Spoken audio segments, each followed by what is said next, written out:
ओम साई राम। आज साई संदेश रे बाबा कहते मोर प्रिय संतान तुमर जहाँ दरकार मु तुमको सबू आणिकी देवी।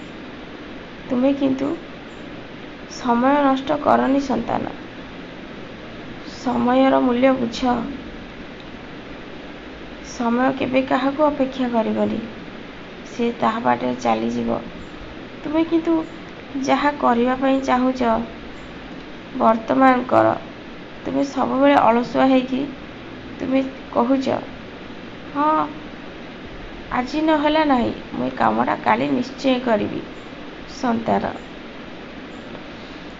एहीपरी मनरे भाविबा बहुत बड़ भूल। जो काम करने को चाहुच वर्तमान कर दियो। मनीष जीवन रे बहुत किसी समस्या आसीबो, किंतु जी ईश्वर को ऊपर भरोसा रखिबो ना से समस्या गोटे मिनिट रे तार भी चली जीवो संतान। यदि विश्वास थिबो।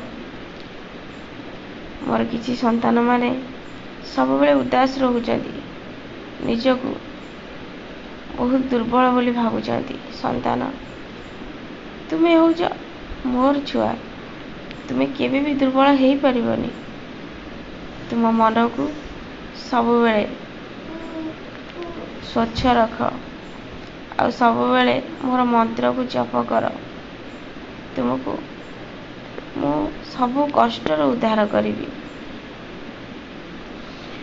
मु मोर से संतान मान को भल पाए जी ता जीवन रे सब किछि हरई सारी। ता जीवन रे बंचिबा पई कोनोसी रास्ता भी नहीं। तार सब स्वप्न भी भांगी सारी। हेले भी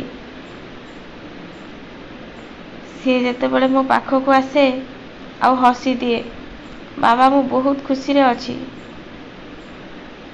सेते बड़े मो आखिरु लुह गड़ी पड़े।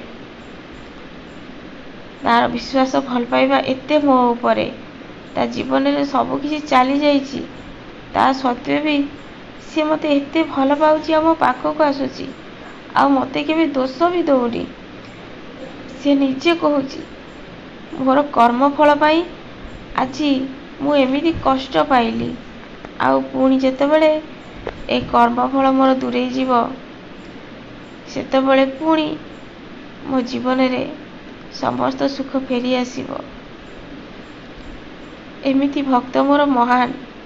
मु से भक्त को छाड़ी केबे भी रही पारेनी। मु सबुदिन तांको घर को जाए आउ मोर से भक्त को मु देखु थाए।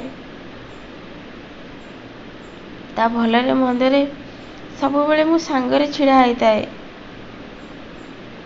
संतान तुम्हें महान। तुमर मो प्रति भल पाइबा विश्वास मु बहुत भल पाउछि संतान। संतान सब बेले एमिति मनरे भावना रख। देखिबो तुम जीवन रे बहुत किछि परिवर्तन आसीबो।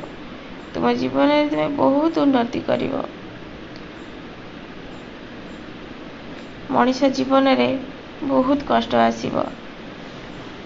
सब प्रकार कष्ट अछि। कहार धन नथिबो, कहार कोले रे छुआटे नथिबो।